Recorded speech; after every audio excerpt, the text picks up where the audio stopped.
Thanks everyone for joining us on our first MelBUG for 2021. So yeah, unfortunately we're obviously online once again.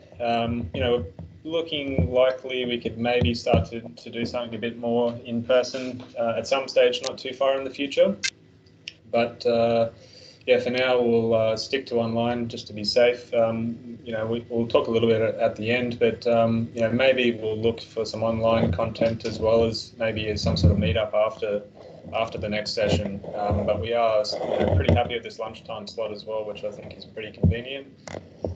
And then leading to our speakers. So again, with the online content, really great to have access to some international speakers. So we have Carol today who will be presenting our sort of initial session, and after that we'll have a bit of a wrap up of that, particularly around the tips and tricks side of things. And then finally we'll have Madeline from Bluebeam who will present a little bit around the customer development program. We're also here today with some support from A2K Cloud or Cloud A2K, and we'll have them presenting a spot prize for the attendees here today. So we'll think of some ways to challenge people around the content that we have today as well, just to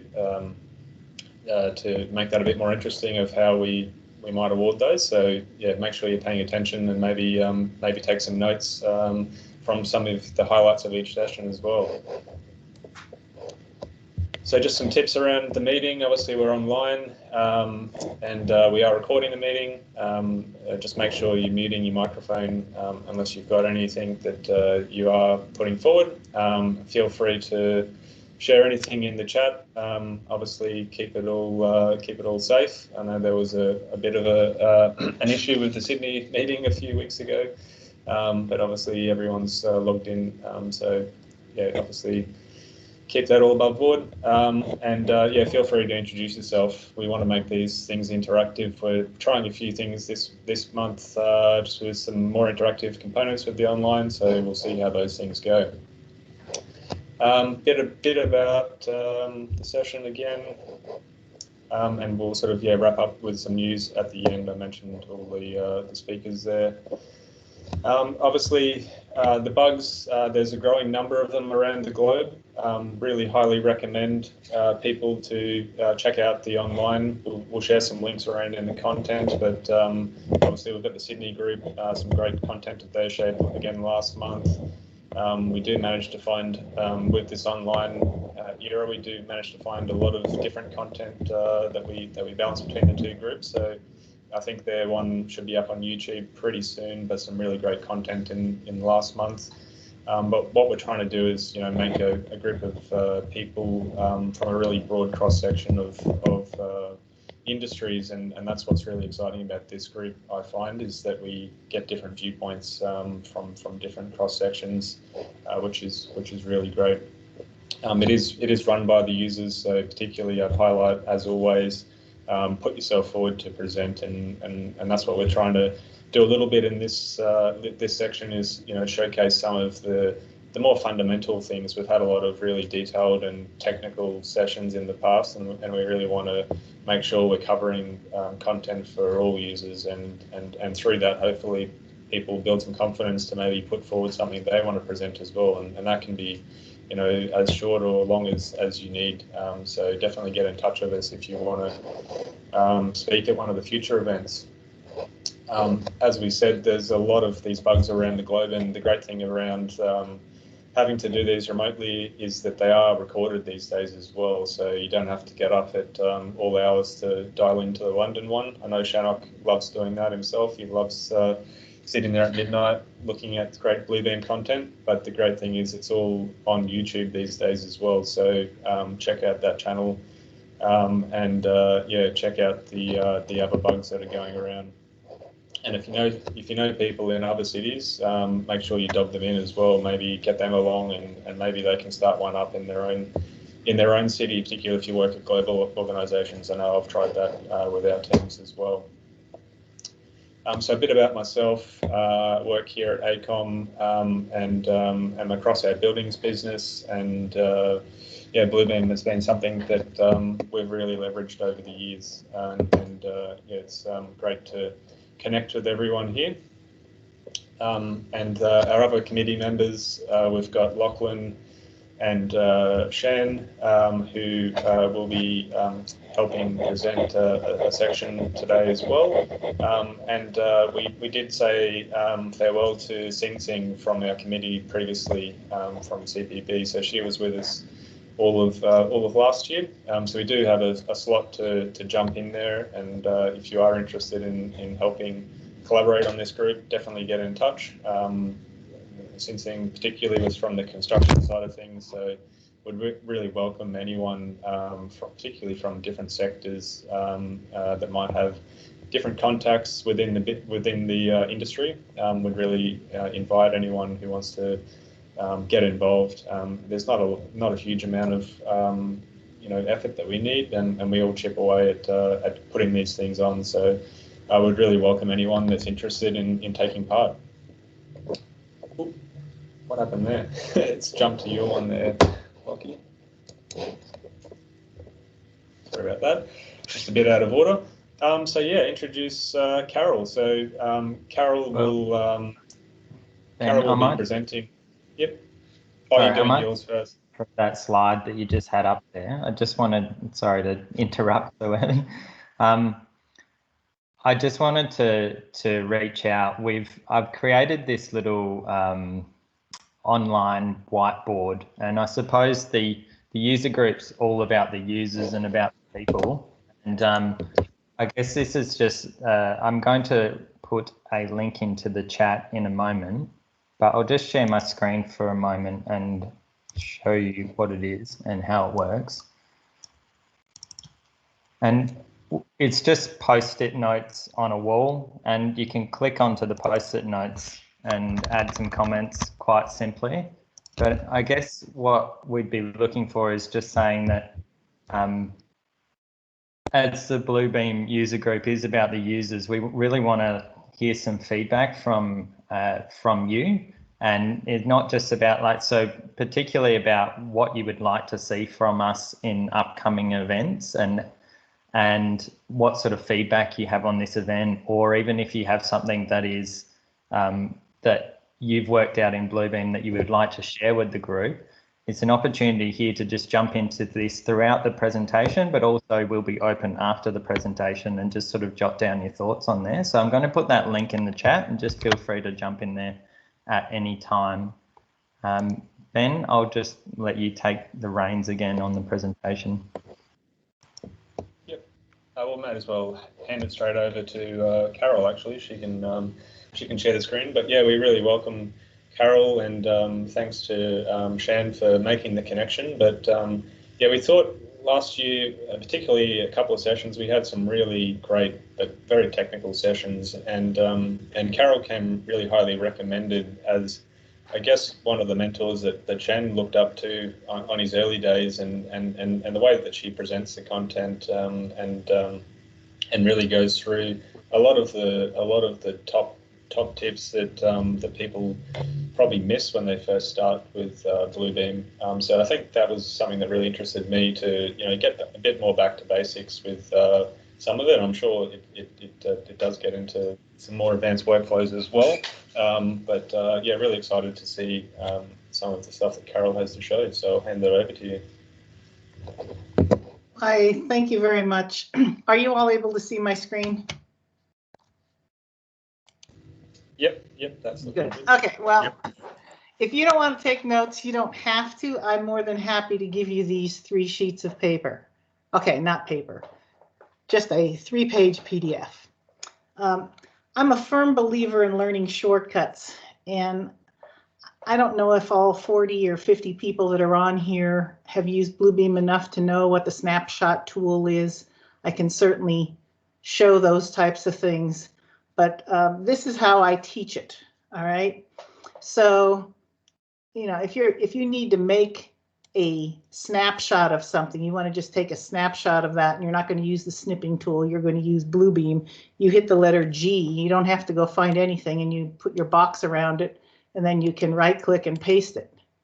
Now that is not content, so that's not going to grab, but anything that is content would actually grab what's there. So let me just open up a I thought I had a document open that here. There we go. This will have something in it, maybe, if I'm lucky. No. Well, that totally stinks. Sorry about that. I don't know why I've got a blank page. Very odd. All right. But the snapshot is like the snipping tool. So G, and then you can grab it, and then you can paste it somewhere else. It always pastes up and to the right. So what do I teach? I teach that keyboard shortcuts are going to save you a ton of time. So how do you memorize some of these? I say, gee, I need a snapshot. Now, I don't know if G is okay over in Australia, but it is here. So that's how I memorized it. And I get everybody to say that in class. Same way with a call out. I have a story behind it. So I assume that you have the popular comic strips over there. I personally like Peanuts, which is, Charlie Brown and Snoopy. And I tell people to envision themselves inside a comic strip. And inside that comic strip, if you are a human and you start to think, you look up and to the left, and from your perspective, what would happen, and there would be some sort of cloud shape with a line coming down, and that kind of looks like a cue from your perspective, and that's how I remembered the call out. So if you have stories to tell, you're going to be much more effective in being able to not only learn it yourself, but also to teach it to your fellow employees. The Cloud Plus, we all know that the C is for cloud. C is for cloud, P is for pen, H is for highlight. G, you all already know all of those, or maybe you don't, but now you do. So C is already taken for cloud, so I think of the Cloud Plus as a hard consonant. So if you're wanting to have a cloud with a call out, you put a cloud around something and you have your call out. And I always put it this way, I put in Cloud Plus. So when I'm teaching it, they're seeing that K frequently. That will help a lot. Another item that's really important to learn is when you're working with estimating or polylines, anything that's got lots of lines and you're going to be clicking around a lot and you go, oh crap, I missed one. You can use the backspace to go back and then pick up where you should have clicked and start forward again. So I think of that as, it's just like a backspace in Microsoft Word. If you backspace, you're backspacing one character, it's one click instead. And then, when you finish a line, learning how to add or delete a control point is literally just holding down the shift key and clicking to add one so that you can pull it out to where it needs to be. Or if you shift click on a point that exists, it deletes it. So it's kind of a toggle off and on. Those save you lots of time because then you don't have to do right click and then pick control point and say add control point. So anything that will make things go faster for you, I think you'll enjoy. The other things that I find that are really helpful are when you're working through a large set of plans and they're all split into separate sheets.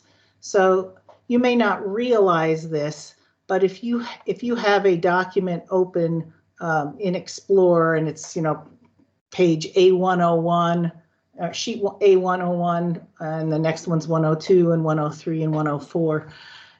Rather than having dozens and dozens of documents open because they're all separate up here, you can use the Alt and the page up or page down key to move up one or down one, and it will close the document before it. So if I, let me just open up, I have a bunch of different class handouts in here, so I'll just open up my Basics 2 class handout for a second. And then if I do Alt page down, it closes that one and goes to the next handout and to the next handout and to the next handout.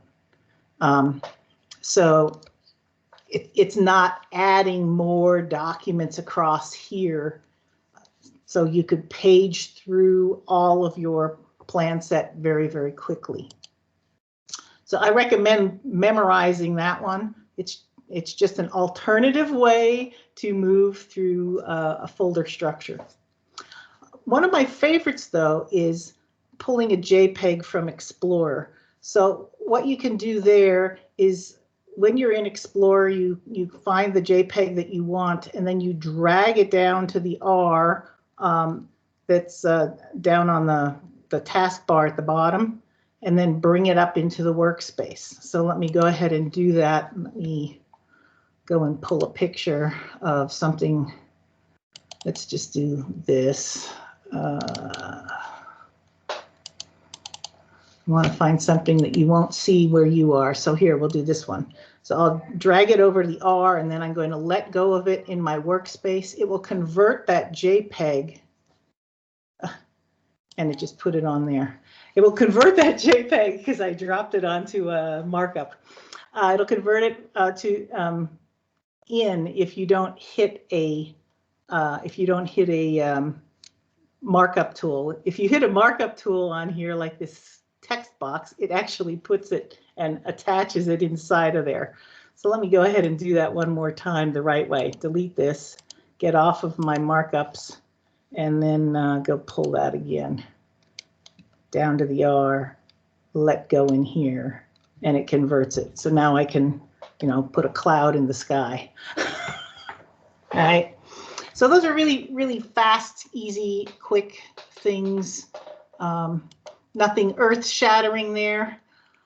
I also don't like one of Bluebeam's default keyboard shortcuts.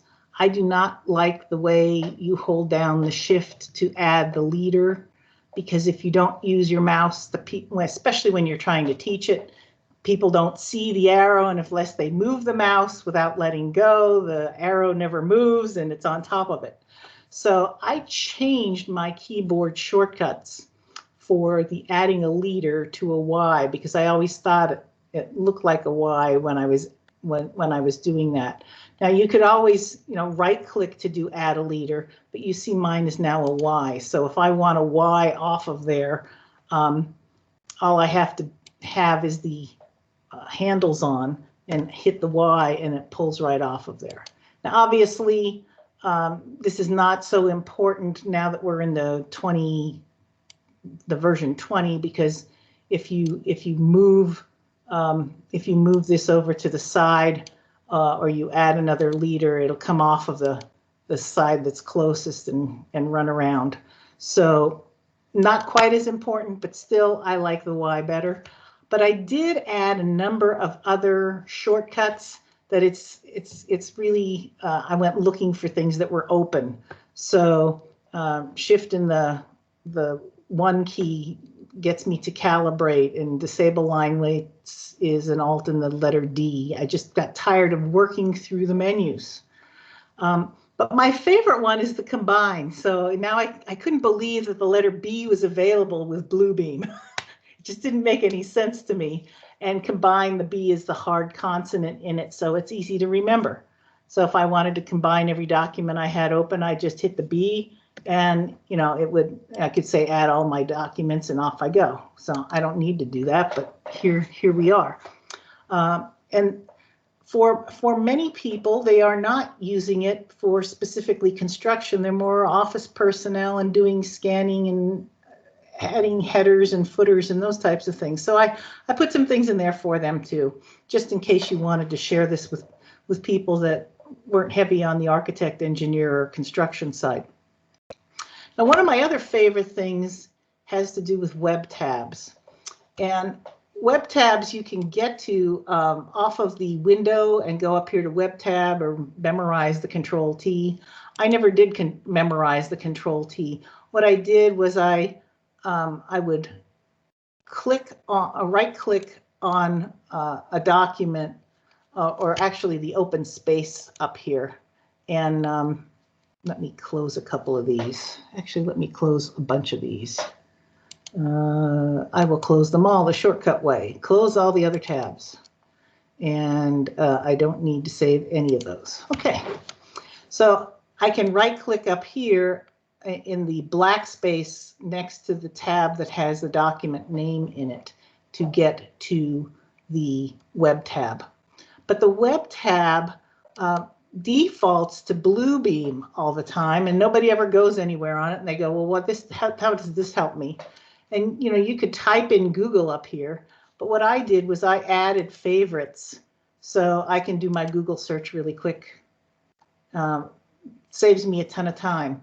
I also, for my own customers, I tend to add this in, which is where I get my Bluebeam tips if I'm logged into LinkedIn, which I'm not going to do right now. But you can put it to anything you want. So you can also import your favorites that you have in your in Windows. So if you've got favorites that you want to add in, feel free to do that. You can also do the edit the web favorites working through the preferences. So the web tab is under the window and the edit the web favorites is here. So if you want to physically add them one at a time, or if you want to make the Google search the default, you can put these in to the home page like this, just clicking on the little house. So whatever floats your boat there, I think that those are all very useful and very helpful and save time. Now realize even if you're doing a Google search, you cannot use the snapshot tool. You have to use the snipping tool to pull something from there, just as a side note. Okay, so those are all of that first page. Wasn't that fun? The next page I want to talk about is just a couple of little things that seem to be hidden for people. They don't necessarily stumble on them all that often. So if you've created a doc from Revit and it had some rooms defined in it, there is a rooms to spaces function in the plugin. So if you've got the CAD or the Extreme edition of Bluebeam, you can have those predefined rooms marked as spaces in Bluebeam themselves.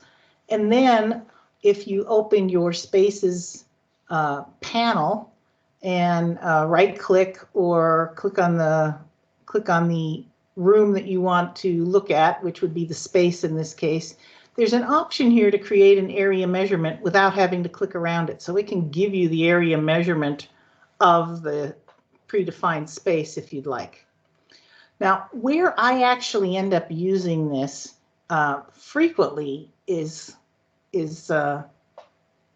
where I want to be able to create counts by room. So I'm doing material staging as I do takeoff.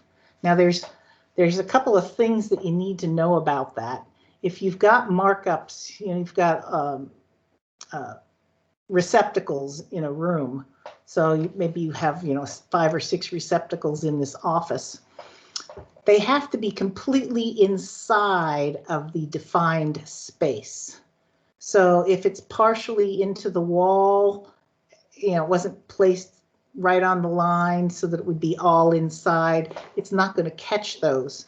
But when you do make a legend on a takeoff document, you can add a column for the space, and then it will give you the breakdown by space. So it could be the east wing and the west wing, and you can have nested spaces. So I just want you to be aware of that. A lot of people don't use it. I think they're missing out because the estimator can actually be taking care of the material staging. so that you don't spend a fortune paying for the journeyman when it could be an apprentice's job to move the outlets and so forth into the proper rooms. Okay, now I would bet that some of you are on the latest version of review 20.1.15, but perhaps not. So when you add a text box or any kind of markup onto your document, you always have been able to right-click and add a photo, from a camera, from a file. I'll take a picture of me. Hi, and it would put the little icon here. So one of the new things is being able to add a comment, and the comment is really from down here in the markups list, right? So if somebody had said something and you wanted to do a reply, and I'm just going to write reply by me, okay? Just as a sample here. Those can appear. I wasn't on the markup at the time I did that. Shame on me. All right. Those can appear within here if you want them to. So as somebody does a reply, it would show up like this. So you'd have the picture and the reply. So if I clicked on it, it would show me the reply, or if I hover over it, it would show me the reply of what I did on that particular markup. Now, this is great, but if you flatten it, it's going to go away. So you're not going to see it. So it needs to be with people who you're working with in Bluebeam. I think this is best used in sessions. I did have somebody say, well, can you have a hyperlink on it too? Yes, you can have a hyperlink on it too, so you can have all three things, but you just don't want to have it flattened so that you can get to each item that you might need to, all right? And knowing that, that usually leads me into one of my favorite things, and that is my last page here. I don't know if any of you have ever downloaded some of the tools off of Bluebeam's website from the extensions page. All right, in the extensions page, and let me actually go out there. Let's go to the web tab and type in Bluebeam extensions. Oh boy, if I could type, I'd be in really good shape. Bluebeam extensions, and these are the downloadable tool sets down here, but you can also get to them through here. So here are the tool sets, and under, I think it's the Office. Oh, maybe it's not the Office. I forget which one it's under. Anybody have any idea which one it's under? I thought that they were under the Office tab. I'm in and out so often I don't even know. But if you're looking at the sequences and actions, and sometimes some of the profiles have these already in as well. Bluebeam had a sample that showed you that there was Google with a hyperlink and Bluebeam with a hyperlink. All those are markups, and obviously that could be a text box or typewriter mode. It really doesn't matter. It could have been an image that they took, and it works the same as this review tips thing. So down here, what it does is you've basically done edit and action and said, where am I going? So this would take me to the Bluebeam page. All right. Well, these can be added into your tool sets. So, what else can you make with these? Well, I made one that obviously goes to my own page, website page, but they could also go to any other page that you want them to go to. And then some of my favorite ideas is creating a button to place them on all drawing sheets, so that you can have a kind of a table of contents or a sheet index, that every page has the sheet index linked to it so they can get back to it quickly off of whatever sheet they're on. So that's really common. I've also seen some people that have put on a document where they wanted to link to a particular studio session.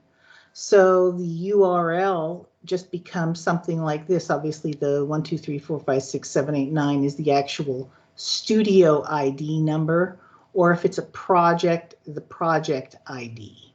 So in any of these, you can do this edit action.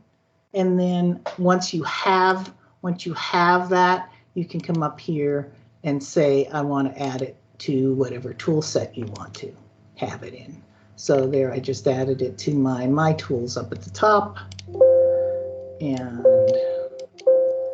I've got so many tool sets open on here. And I have a red square around the outside, so I must have hit something, so I can't scroll up in this. So that is technically the things that I wanted to talk about today. You know, I go pretty quickly.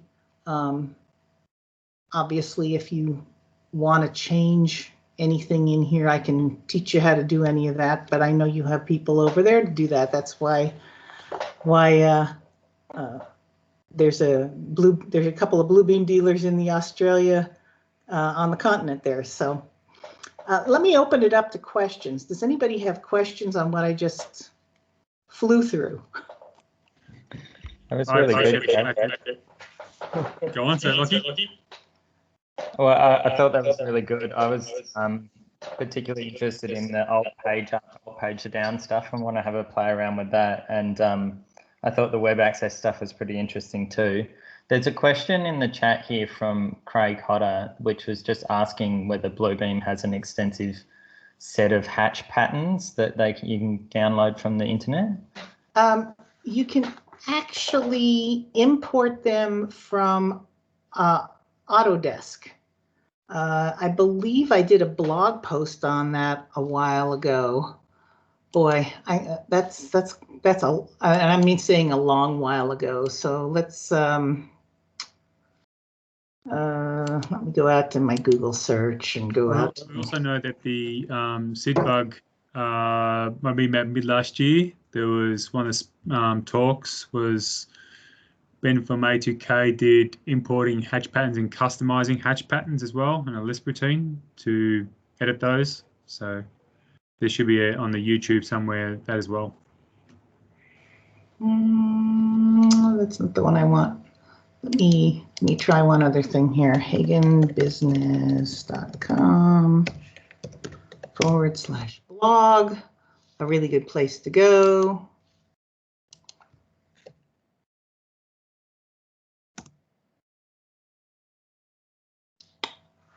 I know I did a post on it, but maybe it's one that wasn't. It might not still be up because it was from prior to 2018. I took a few things down. I think that you should be able to actually find how to do that even if you Googled it. Let's just go Google it for fun. Import hatch patterns into Bluebeam. If I could type where I'm supposed to be, import. I think Tom has posted something in the chat link there to the Bluebeam hatch patterns. But I'm wondering if maybe after the event, perhaps we could find a link to that blog that you wrote as well, Carol. If we can still find it, we might be able to distribute it out to Craig and anyone else who's interested.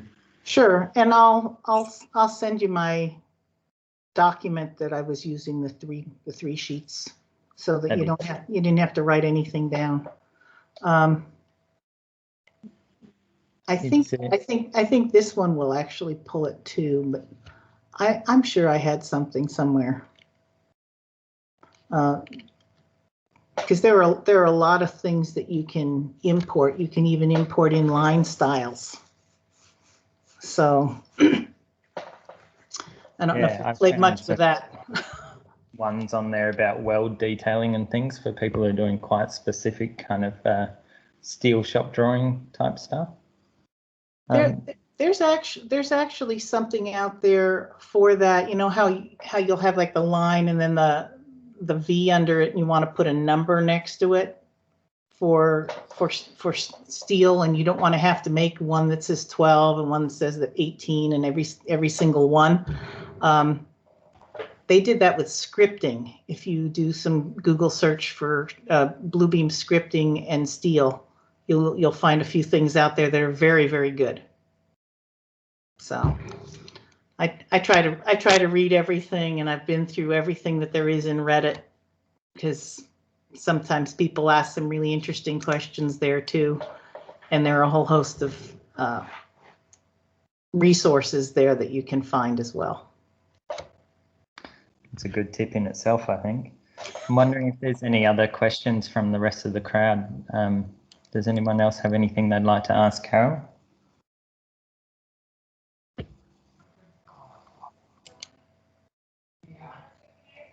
Just got to watch it, Carol, get into Reddit. Some angry people in there too, you notice? Oh, I know there are. You just have to be prepared.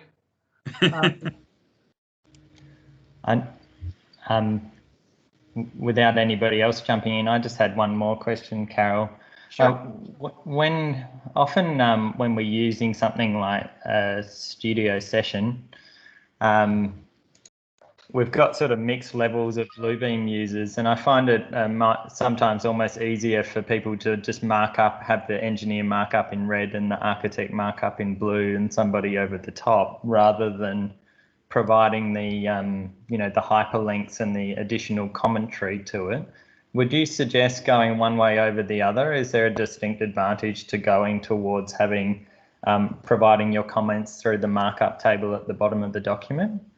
I actually prefer the color. I prefer the color coding that you can find in the profiles, and then the commentary, because you can add the comments now in the newer versions. I actually asked people if we can all get on the same release level so that I can take advantage of the reply attached to the markup. So anything that will make it easier for people. The real challenge though is getting them to all do what they're supposed to in a session. I had a client that at one point they were working on an airport in California, and I think there were 35 people that had to approve every single thing. So, they were making status models, and I don't know how familiar everybody is with all of that, but you can't make them in the session. You have to make them beforehand. And within there they had two architects. So they had an architect one, and his two things were go and no go, right? And that was it. And then there was an architect two, and he was a go and no go. And they were like the last two people that had to sign off, because they had all these government agencies that had to sign off. And there were two general contractors involved, and there were two different electrical contractors for the outdoor versus the indoor electrical work. And there might even been a third one for the runway work. But I mean, it became so complex that instead of all of them going in, they were having one person maintain it in the session that everybody could see it, because it got too confusing for too many people. So, that's how that worked for them. Yeah, That's a good answer. I think the tip there is that if you can keep it simple, perhaps. Yes, and the other thing is, if you can make the things that aren't important to some, that they're no longer important, to have those kind of disappear, have some filters made to take away the stuff that isn't, that'll gray it out. I think that's really important as well. And I would say anytime you are working in a session, I would have responsibility and do by. And that's not Dubai over in the Middle East. You need a due date, Yeah. And some people won't say responsibility, let's say ball in court, because that seems to resonate better for a lot of people.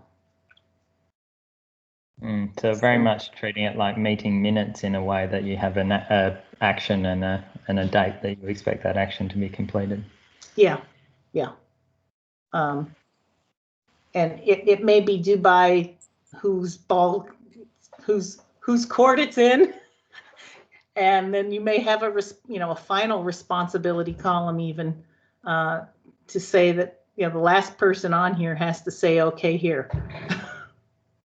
And the other thing people forget to do in a session, because there's a status there and you say you're reviewing. A lot of people just go and do their stuff and they forget to say that they're finished. And then the person that's running the session doesn't know if everybody's done yet or not. That drives everybody crazy. And it's something that's easily forgotten and yet so important to do. I think that's really good. We've probably got time for one more quick question if there's somebody from the audience, but otherwise, if not, we might jump into Shanok and I are going to share our hot tips as well. I suspect I may be doubling up on something that you've already spoken about. So is there any questions for Carol just while we've got her and I can hang on for a little while too. Maybe you'll show me something I don't know. Well, perhaps maybe what we'll do is at the end of our Bluebeam seminar, we'll just open up the line again and allow people to ask any burning questions that they've had. So okay. Maybe we'll jump into just the next phase of the presentation. Firstly, we've just, of course, trying to get the technology to work for me now is the difficulty. So, sorry, we've created a little couple of little polls just to try and get a little bit more audience involvement. And I'm just going to launch the first one in a moment, just waiting for it to load up, the technology. So we've just put a little question in here just to get people kind of involved and starting to sort of give us a little bit of feedback as well. So the first question that we're putting out there is, how do you find your tips and tricks? Where do you find them from? Are you somebody that likes to find them out yourself? You love to go through Google, or you want to go to YouTube? It's just a bit of get you a bit thought-provoking, and I'll put my vote in. I think I'm probably somebody who likes to Google the hell out of everything. So I'll just put that into the mix. And then I think I was just going to use this opportunity to share one of my tips, which I had this nice little video worked out for how to use polylines and add points and use the shortcut keys to do it. And I believe that may have been perhaps the very first thing that Carol showed us. So I might change my tack slightly and just share my screen, and I might show you one of my little tips. So I'll see how this goes with the live sharing. So can you all see a lot of reinforcement on a drawing at the moment? Yep, all good. Good. So I'm a big fan of using the My Tools up the top. If you haven't used them before, when you create a tool, and you can add it into My Tools. So I could show you quickly how to create one.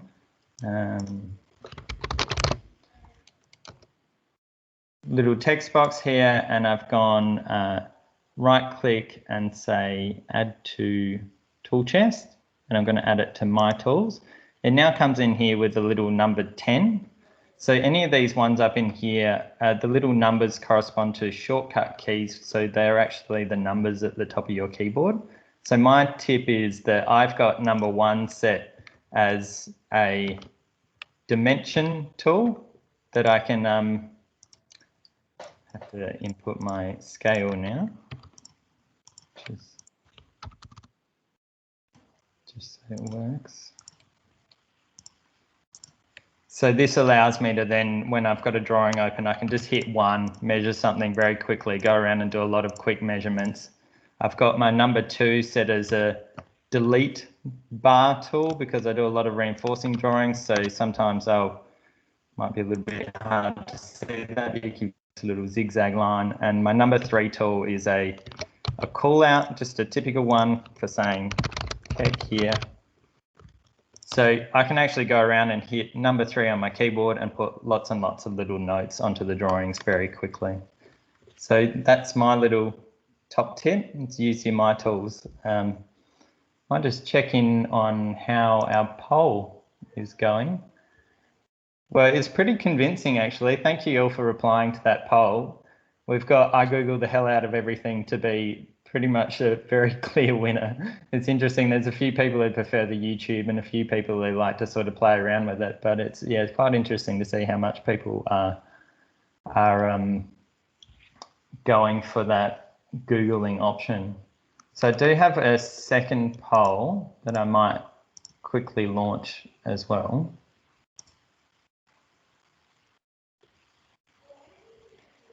And the second poll is just a basic one. What is your level of expertise? And what do you think your level of expertise is in review? So are you beginner, intermediate, expert?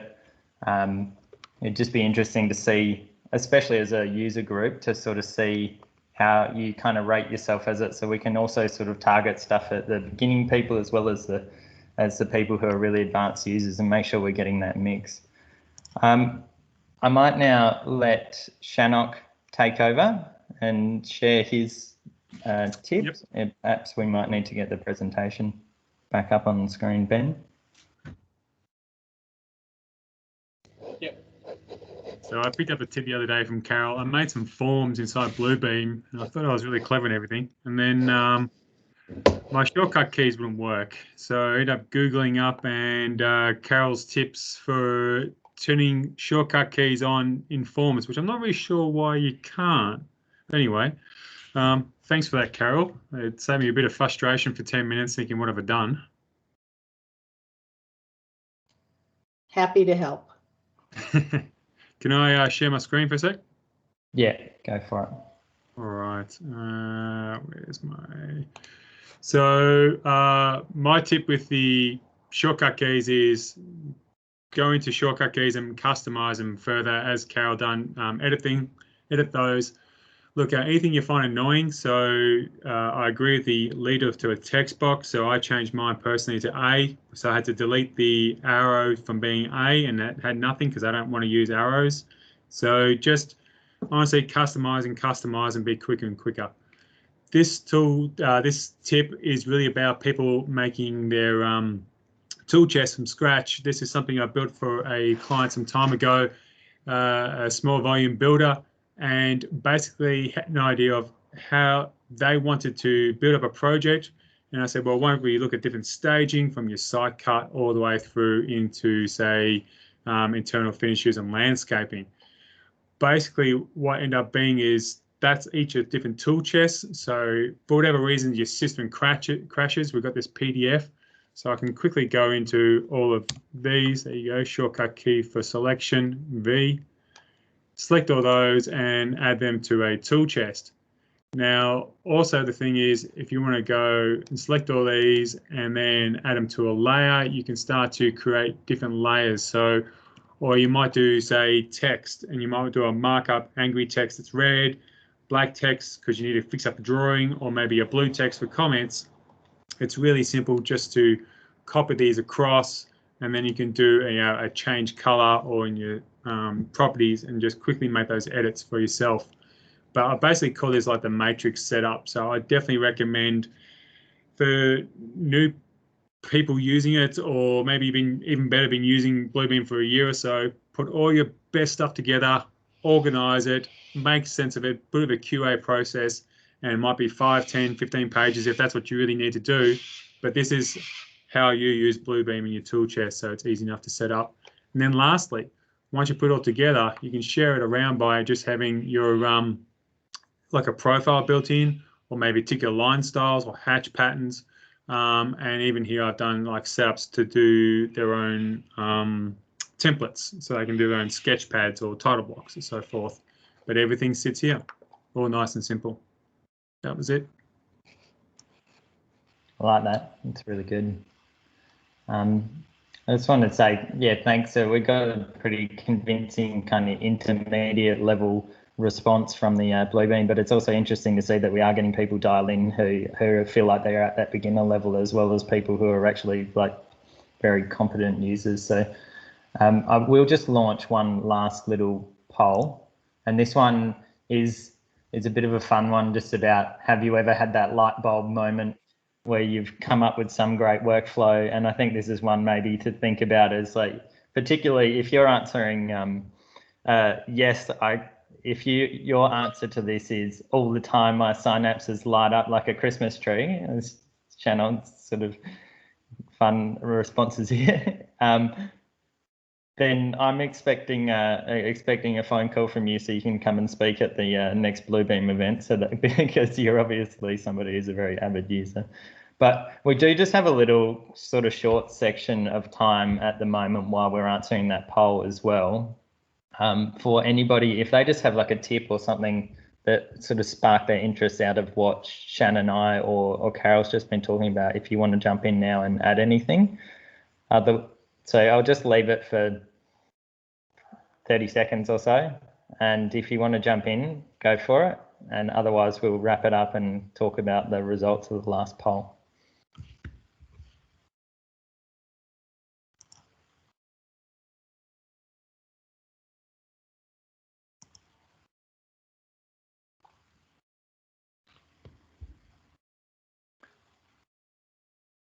All right. Well, I think maybe we'll wrap that up. Thank you so much for responding to this last poll. It's really interesting to see how many people there are saying that they've had a couple of really good Bluebeam workflow breakthroughs. And I think I would put myself in that yes category as well, about saying that there's been a couple of times when we've just stumbled across something that's turned into something really positive about the way that we work, and actually really improved our efficiency with using the program. And not just from me, but from other people in our group. And it's through talking with those people that we've been able to kind of bring that from a bit of a light bulb moment into something really, really powerful. So I think that probably wraps up this part of the session, and I will let Ben now jump back in and perhaps introduce Madeline.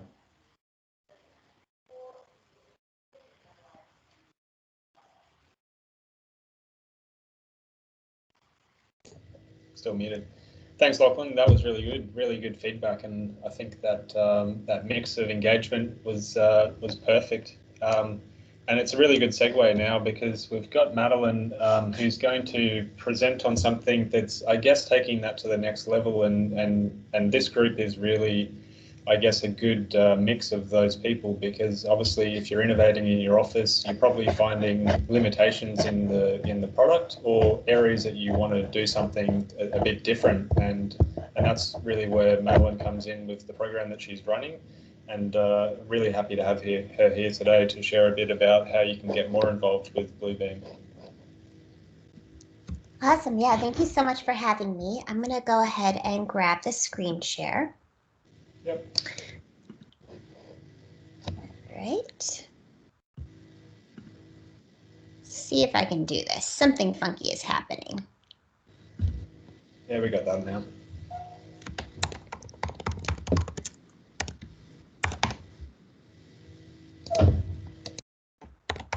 I'm sorry, it's asking me for some permissions to share. Let's see if I can do this. All right. Can you see my screen, perhaps? Yep, we've got it. Yep. Great. All right. I hope you can see the right one. I'm optimistic that you can, maybe. Am I in full screen mode, or are you just seeing the slide deck? We've got full screen, yeah. You've got Great. just a single line up there. Great, awesome. Thank you for confirming. Yeah, so thanks so much for having me at your bug today. I'm Madeline. I'm the manager of Bluebeam's product design research program. And I'm super excited to tell you a little bit about what we're doing and how you can get involved if you're interested. The program has been around for the last year, and the research supports all of Bluebeam products. So review what you're familiar with right now and everything that's new and exciting that's coming out in the near future. Also, because of COVID, all the research that we've been doing since we've been in existence is remote. So it's awesome because it means that everyone here in Australia is able to participate in our research. So it's just a kind of nice confluence of events. So if you're not familiar with product design research, a little context is that it's the study of user behaviors, user needs, and user motivations.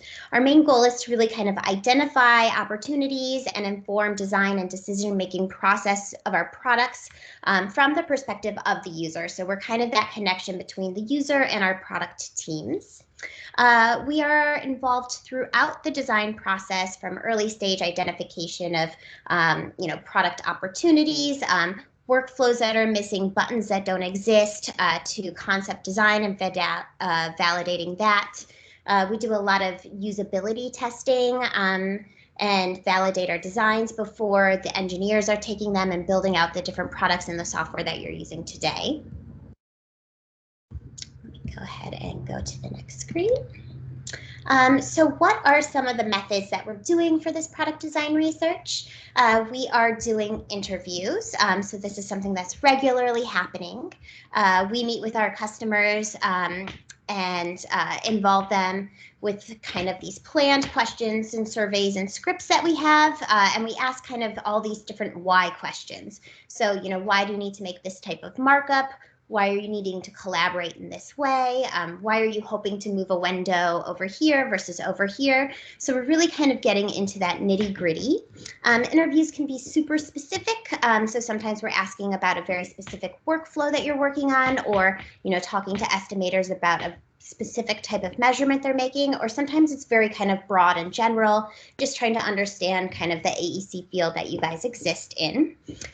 During the interviews, we ask a lot of questions, but we also do fun activities together. So this week we're doing online card sorts, which is essentially just meeting with customers and asking them to move a bunch of boxes around and tell us what makes sense to them logically for different orders of things. The next type of research that we do are surveys. So we're sending out these kind of big, robust surveys to kind of quantify what your needs are. We like to understand kind of what the impact is and what the reach is, so we can prioritize things to make sure that they're going to have a really big impact on what you're doing and how you're working. Next type of research we do is usability testing, which is my personal favorite. It involves kind of sharing a prototype and having the user accomplish different tasks. It feels and acts like it's a real piece of software. And we identify where there's confusion, where there's opportunity for improvement. It's something that can be done in person. So we do have a research lab in California. We haven't been able to utilize it at all, but we also go onto job sites to do usability testing, and we can do it remotely over the computer. So it's easy while we're apart right now to get involved in usability testing. We have moderated and unmoderated formats. So sometimes we'll jump on a Zoom call together. Sometimes I can just send a link to a prototype and have you click through and send me feedback. But it's a really great way to make sure that we're understanding what the actual experience would be for you on the job site or in the office using the different tools that we offer. And then finally, the other type of main research that we do are these site visits. So hopefully in the future, we'll get to do those. It's great for just kind of observing how the software is working out in the field. I'm hearing from you in the actual, environment, what's working, what's not working. We can see, you know, what opportunities there are for solutions that don't already exist or keep refining what we already have. So lots of different ways that we're doing research today regularly. And that brings me to my next slide, which is excited to share, is how has product design research in the last year really kind of impacted Bluebeam. And so for Review 20, I'm going to go ahead and load these all up. We did lots of really great research. So the first is kind of this identify stage. So before we decide exactly what's going to go into a launch, we identify what opportunities there really are. So we sent out a survey about export use and needs. And so if you remember when Review 20 first launched, there were some updates to kind of how things were exported. And that was all based on a survey that we sent out and feedback from you. Once we knew exactly where opportunities are, we want to do everything we can to know what the nuances are. So we held lots of interviews. We typically do between 10 to 30 interviews with customers each month. For Review 20, we held interviews around measurement needs. So you may remember some measurement changes that came out. We also did some interviews around markup use. And so we are always kind of meeting with you to understand where the opportunities are, where the nuances are. And then finally, we go into this kind of refined stage. So we collect all this information. We've identified where the opportunities are. We've done interviews to make sure we understand all the nuances of it. And then we go into usability testing. So usability testing that we did for Review 20, we did filters. So we had users kind of play with those filters that were new and different. We played with the leaders. There was a lot of work that went into leaders. So understanding, you know, how you select them. Does this make sense? Should it go this way or should it go that way? And then we also did interviews around studio invites. So you can see that this research is really having an impact on everything that you're seeing and experiencing today as a customer. And hopefully hearing about this makes you want to participate and get involved in Bluebeam's research. So it's a really great way to have an impact on the software that you're using on a day-to-day basis. It's fun to get a sneak peek or ideas of what's coming out in the near future. The best way to sign up for it is through our customer development program. And this is really just kind of the resource that we use to connect with you, the users. So you can follow the link bluebeam.com/CDP, and you'll be prompted to sign up. You will ask you a couple of questions about yourself because when we're working on different features, we want to make sure that we're talking to the right types of users for the feature that we're working on. And there's also an NDA, so it protects you as well as us. Once you sign up, all research is optional. We're super flexible about times. You can opt into participating. You can fill out a survey. So there's lots of flexibility around that. And excitingly, this isn't the only opportunity that Bluebeam has for participating in Bluebeam's customer research products. I invited my colleague Ryan here to tell us a little bit about the beta program that he's been working on. Thank you, Madeline. I'm just going to jump in here and try to make this short and sweet. Thanks for giving me the opportunity to talk with you today.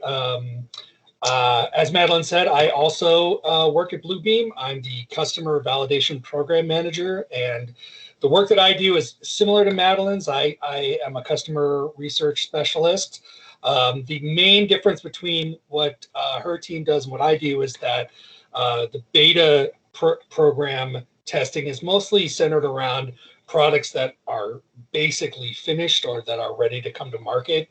And we are sort of looking at them from the standpoint of using the actual programs on your actual work environments, you know, on site, that sort of thing, to try to get feedback from you on how well it's working for you, if there's any unexpected problems with your tech stack or anything like that, and hopefully work fixes for that sort of stuff into the next version of review. So yeah, thanks, Madeline, for I forgot to go in and remove all the animations. I should have done that. But yeah, basically what I work with is real Bluebeam users using real products in their real environments.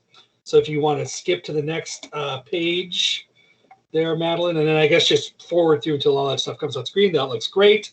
So just a quick overview of who participates in the beta.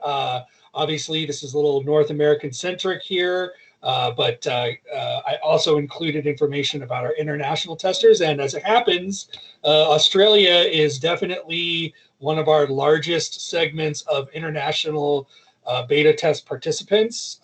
So there's a good possibility that some of the people here in the MelBUG are already beta testers. But if not, I welcome you to participate as well. We're definitely interested in collecting experience, your experience using Bluebeam, because, we've run into some weird quirks sometimes. It's developed in North America, like especially with conversion to the metric system and stuff like that. And even some of the terminology in construction can be slightly different, like, what we call takeoffs in North America might be called something slightly different in Australia. And so, like, we just want to make sure that the final product is as usable as possible in your region as it would be in North America. So if you want to jump to the next page there, what are we looking at? And yeah, kind of like how what Madeline went over with her slides, I just wanted to give a couple examples of the sort of real world impacts that the beta has had on our products. Over time, we've had features change, we've had new features created based specifically on beta tester feedback, and we've had functionality change from one version to the next based on some of the feedback that we've gotten from beta testers. So it's definitely a good opportunity for you as a Bluebeam user to have an impact on the different products that we make that you use day to day. And it's a good way to interface with Bluebeam, much like the customer development program, to kind of let your voice be heard and have an impact on Bluebeam's products. So if you want to skip ahead, I think you'll probably skip that next page because that's just more like, stuff. Yeah, so if you're interested in signing up for the beta, any currently active beta projects that we have available will be posted to bluebeam.com/beta. I think currently right there's still stuff for review 20.1's SharePoint integration test, which is no longer active, but we don't have a beta test happening right now, so there really isn't anything going on. But if you're interested, you can go there and just sign up to be a part of the beta community, and the next beta project that we have will include you in the email blast that goes out inviting everyone to that, whatever that might be. We don't have anything to announce yet, but something exciting is just around the corner. I'm sure of it. So thank you very much, Madeline, and thank you everyone for your time, and I will pass it back over to you. Awesome. Great. Yeah, if anybody has any questions about that, both of these programs, I'm going to go ahead and paste our email addresses into the chat, so feel free to reach out to us. Love to see as many people from Australia as possible. We're always asked, at least on the research side, to connect with customers where you guys are, and so having you guys in the CDP and in the beta programs is really incredibly important to our products. So, thanks.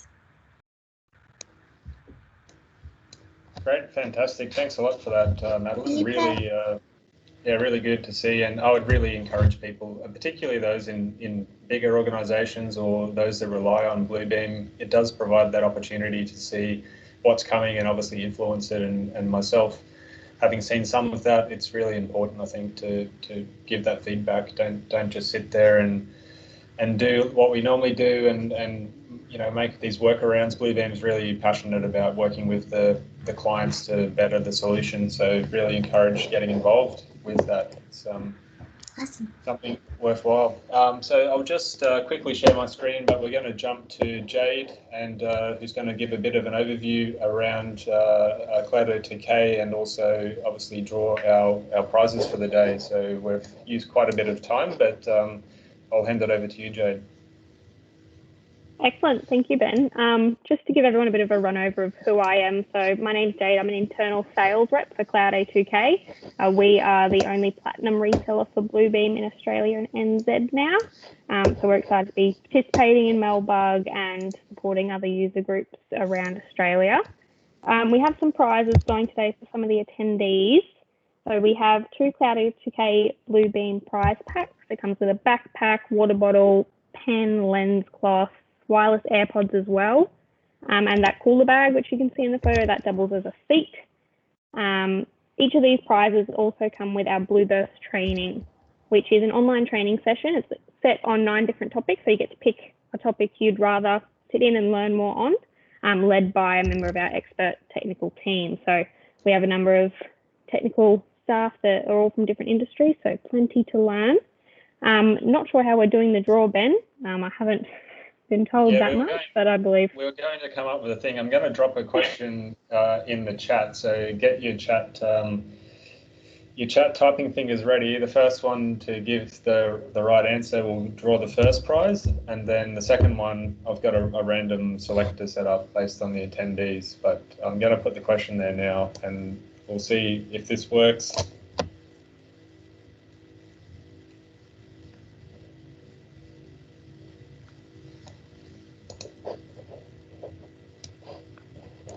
Nice question, Ben. that is a good one. Well, we have an answer. Yes, Scott gets it. That's got it. It was set to nothing. Yeah, Carol said it to combine, which is a nice, good one to use. All right, and the second one, I've just done a random selection based on everyone attending. I'll just check if they're still in the group though first. Otherwise, we might have calls for a redraw. I'm not sure how we're going to do that. No, he's still here. Yeah, so Michael Merritt, I've chosen yourself. I'm not sure where you're from, Michael. Hopefully Michael's in Australia to start with. Yeah. I am in Australia, yes. That helps. Yeah. So I've picked you from the random draw. I wasn't sure what question I could ask about Madeline's. There was nothing that I could really come up with that was a specific question to quiz people. But yeah, really thanks for Cloud A2K for getting the word out. They did bring quite a few extra people into this group. We had a record number of registrations and a good turnout for the online session as well. All right, so yeah, we've gone a little bit over the hour. We don't sort of technically stick to the exact hour, but mindful of people's times. But yeah, once again, thanks to Jade for getting involved in this session, and hope those people enjoy those prize packs. We can, Ben or Shan, if you guys want to pass on my email address so the winners can get in contact with me, and we'll make sure we get them over to them. Yep, we'll get in contact with them, yeah, no worries. Perfect. All right, so yeah, getting into the wrap up, our next meeting tentatively in June. We'll send out some more details closer to that date. Of course, if you want to speak or you have any good ideas, I think we've got some real momentum with some engagement in this session, which is great.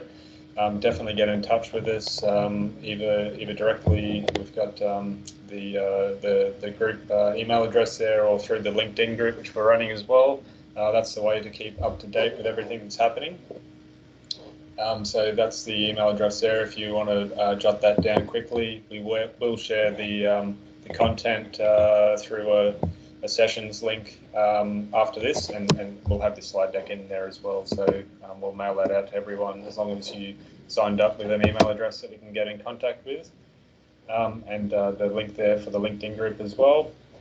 And check out the YouTube channel. Not sure if it's the global content, but I would say our last video went close to viral based on the trending of the bugs. We had over 500 views so far, and if you look at the other ones, we had sort of 50 to 100.